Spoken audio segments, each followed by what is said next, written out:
video, which is the DJ Bagpuss Show episode 4, and this is the trip to the movies. In part 1 of today's video, we talked about having a little bit of a catch up and talked about the holidays and Bagpuss Uncut and all that good stuff.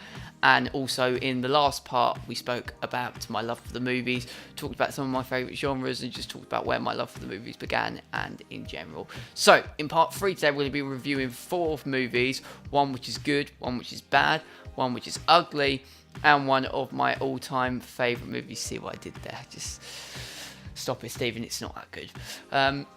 But yeah, that is what we're going to be doing today. If you guys are enjoying the episode so far, then please give it a like and subscribe to the channel if you are new around here. And don't forget, you can get involved with the series by leaving comments, questions, or queries down in the comment section below, and take a conversation onto Twitter at DJ Bagpuss 1998. And also remember, use both my hashtags DJ Bagpuss Show, capital B, capital S, and Bagpuss Uncut, capital B, capital U. So that is what we're going to be doing. We're going to be reviewing 4 films. I'm going to be starting with a film that I showed you guys in the last part, and is a film that I really enjoy, and it is this movie, which is The Lovely Bones, which is a 2010 movie, so it's about 7 years old, and it is directed by Peter Jackson and stars Mark Wahlberg, Rachel Weisz, Susan Sarandon, Stanley Tucci, and Saoirse Ronan, who plays the young girl. Her name is Susie Salmon, and basically the plot of this movie is that she is a 14-year-old girl,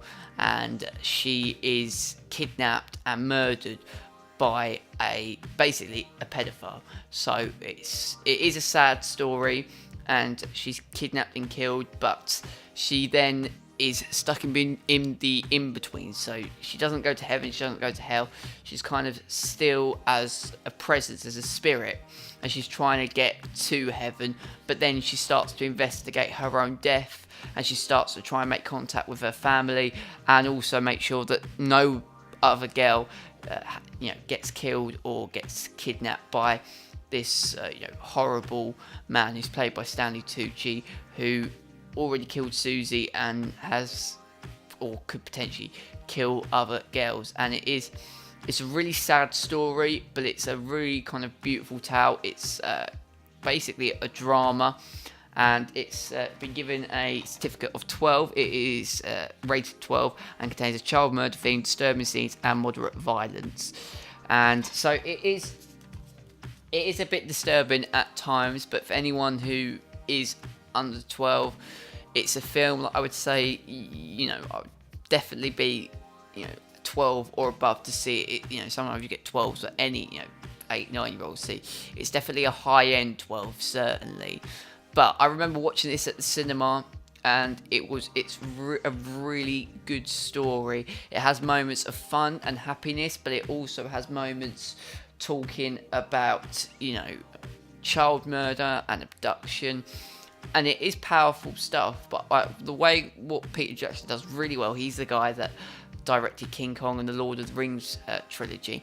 What he does really well is he kind of makes it beautiful in itself. He really makes it, which is quite a problematic and sometimes a really tough subject area to go into. He kind of makes it really beautiful and spiritual, and it's a film that's meant to make you think about your life in general. It's it makes you think about what you do as a person, and it also makes you think about neighbours and who do you trust, who can't you trust, and how you've got to be so careful in today's world. I mean, it's set in 1973, where now things are so much worse. You have to be so careful of who you trust and about keeping safe. And it's a film that kind of questions life, general good, evil. It has some really powerful and shocking moments, but it also has some really beautiful moments. And it's one of those films which is a powerful film, but also a film that definitely, if you haven't watched it, you should certainly check out, because it's a really good film. The only thing I would say maybe lets down the film slightly is it can go sometimes into that cheesy bracket of, what 70s can be about. It sometimes has a little bit too much cheese for my liking, but I think the movie forgives itself by being such an amazing film overall, in kinds of how it's shot, how it looks, how it makes you feel, and the message it gives to people is absolutely brilliant. So definitely a film which is a very good film, a film that I would definitely check out, and you can get it on DVD and Blu-ray. I think it's on Netflix as well, so definitely check it out. It's a really, really good film, but can be powerful and shocking at times. So I'm now reviewing a movie that isn't bad, but it's certainly, when I saw it, is a letdown for me, and that is Christopher Nolan's 2012 The Dark Knight Rises. Sequel and a follow-up to Christopher Nolan's Batman trilogy, and is actually the final film in Christopher Nolan's Batman trilogy before he came back with Zack Snyder to bring us Batman v Superman in it was last year actually, Batman Superman. But this was his Batman trilogy. He brought us Batman Begins in 2005, The Dark Knight in 2008, and The Dark Knight Rises, which came out in 2012. So that's about 5 years old as well. Seriously, where does time fly? I said though in part 2 of how I thought The Dark Knight was an absolute masterclass in its film. It's a really, really amazing superhero story. It's gritty, it's dark, it's, euphoric, it's really fun, and it's just a great movie in general. And expectations were high for The Dark Knight Rises, and a lot of people love The Dark Knight Rises. It is the concluding chapter in a trilogy. It finishes off Christopher Nolan's world of The Dark Knight, and it has an amazing cast: Christian Bale, Michael Caine. It has Morgan Freeman in it, Aaron Eckhart, Joseph Gordon-Levitt. It has so many amazing characters. Anne Hathaway plays as Catwoman, and has a legendary performance by Tom Hardy, who plays Bane. And Tom Hardy is kind of actor that every single movie he does gets better and better and better. And expectations were high. The movie is certificated 12, and it contains moderate violence, and it also is 164 minutes, which is about 2 hours 45 minutes. So it's a very, very long film. And it's a good film, don't get me wrong, it's a good film, but if you compare it to Christopher Nolan's film that he did before, which was The Dark Knight, it's not even in the same league as that film, and there are problems with The Dark Knight Rises for me. And also, these are just my opinions, these are just what I think, and if you enjoy this film, if you really enjoy The Dark Knight Rises, then that doesn't make you a bad person. It doesn't mean that you suck for hating it. It just means that you have a different opinion to me, and everyone is entitled to their opinion. But yeah, for me, The Dark Knight Rises, because of how great The Dark Knight was. The Dark Knight is probably about the same running time to The Dark Knight Rises. And The Dark Knight, it had an amazing performance by the Joker, played by the late Heath Ledger. And it was so entertaining, it kept you on the edge of your seat, it gripped you from minute 1 to the final credits. It worked. It worked for everything that it was doing, and what it was set out to do, it worked. And for me, The Dark Knight Rises, I don't get that same sense of it being a really, really, amazing film. Do you know what I mean? It's got some amazing moments in it, like the scene between Batman and Bane in the Batcave is legendary. And Tom Hardy carries this film. He carries this film from start to finish. But it doesn't, for me, it doesn't work as well as The Dark Knight. It's not to say it's rubbish, but if you compare it to how amazing, the Dark Knight was in 2008, this was meant to be the movie that finishes, that signals the end for The Dark Knight Rises, that brings everything together in a loop and gives you that, that clarity, that, gives you that closure. The Dark Knight Rises is meant to give you closure to the entire Batman trilogy. And it just doesn't. It doesn't for me. It doesn't work. There are moments which are far too slow, that drag on for ages and ages and ages. And the final fight, it just goes into just buildings exploding. It goes into atom bombs. I do like the ending of The Dark Knight Rises, although I wish it had just a tad bit more closure to it. It kind of still leaves itself open in a way. I'm not going to spoil it for anyone, don't you worry, but the ending doesn't have that immediate closure. But I was disappointed with it. I've seen it twice. I saw it in cinemas, and then I watched it again recently, and I am disappointed by it. That's not to say it's not badly made. It's well shot. Christopher Nolan knows how to make a Batman movie. He knows where to put the camera. He knows how to get good performances out of his actors. It doesn't work for me. It doesn't work. And I absolutely love the Batman films. and Batman Begins and The Dark Knight were entertaining and kept you at the edge of your seat, and I did find myself not particularly caring about what's going to happen, but I found myself slowly, just starting to lose interest in a Batman film that really shouldn't be happening. But see for yourselves, if you enjoy Batman and haven't seen The Dark Knight Rises yet, go check it out for yourself and let me know what you think of it. Let me know what you think about all of these films that I'm reviewing in the comments section below. You can get The Dark Knight Rises on Blu-ray and DVD. You can also get it on Netflix and on Now TV as well. So I've reviewed a good movie, I've reviewed a bad movie. Although The Dark Knight Rises isn't bad, it's just disappointing for me. I wasn't angry, I was just a little bit disappointed. Now I'm going to be reviewing a movie that is ugly. But this movie is ugly, but it's amazing. It's absolutely amazing. We're going to the horror genre. We've gone from drama to superhero action, and now we're going down to the horror genre, and it is this movie, Eden Lake, which is a British, nasty, scary thriller horror movie. Basically, it is. It's directed by a guy called James Watkins. Now, you've probably never heard of him before, but this guy made The Woman in Black. He directed The Woman in Black, and he also directed a movie called The Take, which came out last year, which starred Idris Elba. And this was his first debut film, and it stars Kelly Reilly, Michael Fassbender, and has a legendary Oscar-winning performance by Jack O'Connell. He didn't win Oscar for this film, but he should have. It was an amazing performance, and he's another person that every picture he's been in, he just smashes it every time. But this is a nasty, stripped down British and thriller, basically a thriller horror movie, and it centres primarily on the fear of paedophobia, which is the fear of children. And the premise of the movie is that a young couple, Jenny and Steve, played by Michael Fassbender and Kelly Reilly, go to the woods. Steve knows these lovely woods in the suburbs of England, which is called Eden Lake, and it is a lake district. Really, it is beautiful, like the landscape of it, and it's their romantic weekend where they can sit back, they can go swimming, they can just have a really romantic weekend, just the two of them. And in the movie, this isn't a spoiler, Steve's going to propose to Jenny over this holiday weekend.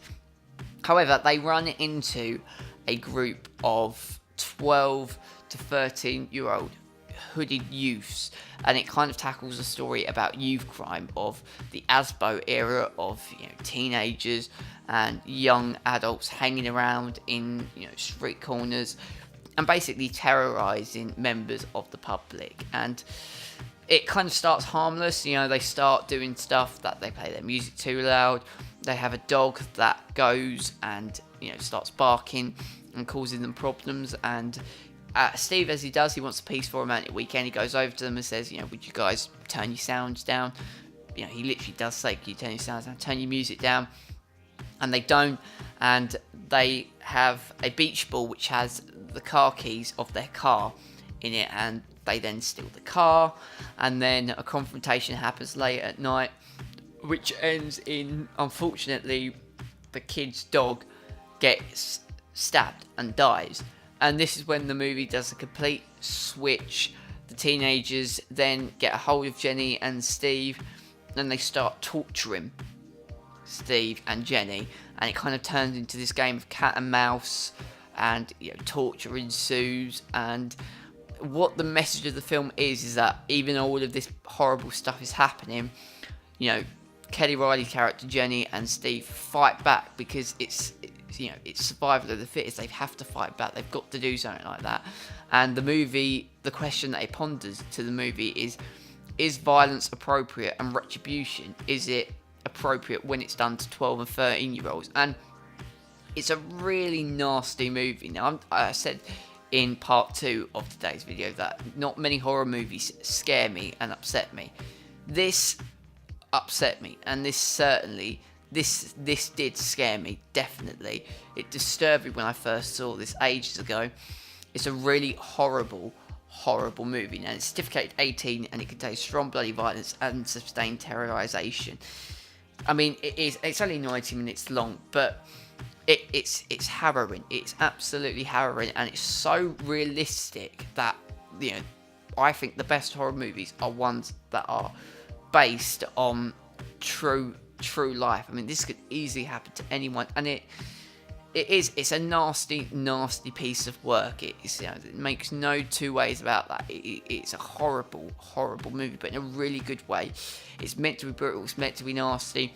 Your initial thought should be, okay, I want to be on the sides of, Jenny and Steve when they fight back for back, blood for blood. You're meant to go, yes, kill these kids. But then you start to think, hang on, is that actually appropriate when it's 12 and 13-year-olds who necessarily don't want to be in the position that they are?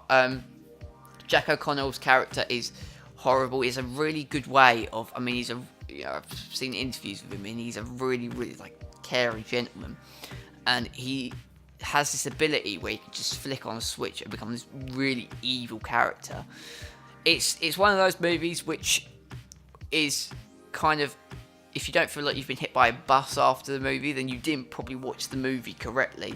It really is a tough, ugly film, but it's very, very powerful. And if you're a fan of horror movies, thriller movies, and movies that kind of make you really think long after the end credits, because you'll be thinking about this movie for days after it finishes, it is a movie that certainly does that. It's one of my all-time favourite horror thriller movies, and it works. It works for what it has to do, but it is very, very brutal, and it is hardcore, and if you're easily offended or don't like, gruesome stuff, and, have particularly got a weak stomach, then don't watch that movie, but it is an amazing movie nonetheless.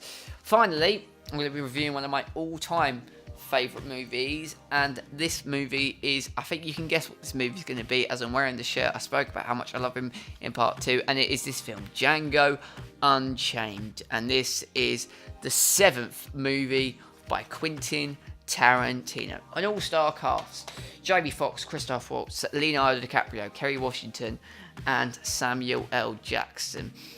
And it is based on the back of the slavery in America, and it is based about this slave, Django Unchained, who is rescued by Dr. King Schultz, played by Christoph Waltz, and he frees him from slavery and turns him into a bounty hunter. Christoph Waltz is a bounty hunter, and he is looking for a group called the Brittle Brothers, who he needs to, because he's a bounty hunter, he goes out and pays his bounties on people's heads, kills them, and gets money by doing that, incidentally. And he frees Django because he knows who the Brittle Brothers are, and he makes a deal with Django. Django lost his estranged wife to a plantation. Now she is a slave on a plantation. So he says, we'll go to every single plantation, we will search far and wide, high and low for your wife, and if you help me kill a Brittle Brother and get rid of all of them, get rid of all the bounties, he will help you by taking Django to rescue his wife, and will give him ultimate freedom, basically. And it's 3 hours. It's a really good Western movie. If you're a fan of the old Westerns of the past, this movie certainly is the movie that just ultimizes what a great Western movie. An amazing soundtrack, great acting. It's shot perfectly, and it's one of those movies which, the more times you watch it, the more euphoric and the better the movie becomes. Like, you feel it becoming better and better and better. Christoph Waltz gives as good as he gets, and he does a really good job of being that kind of character that is sweet and innocent and charming, but you don't really trust him about what he does. And, it's got a certificate 18 for containing strong bloody violence. It's an adult film. It's strong, it's powerful, it's moving, it's funny, it's shocking. It's a perfect Tarantino film, and I absolutely love every single moment of Django Unchained. That's all I can say on that matter. So I've reviewed some movies. That is literally a job that I wanted to do when I was younger. It's a lot harder, actually, to review movies than it initially sounds. I think you'd have to review more and more movies to get easy with that, just like I'm doing with this episode. But that is it for part 3. Let's move on to the final part of today's video. This is the love for the movies, of course, and our final trip takes us to you guys. Let's start Q&A with the DJ. Lights, camera, Q&A with the DJ. Let's get going.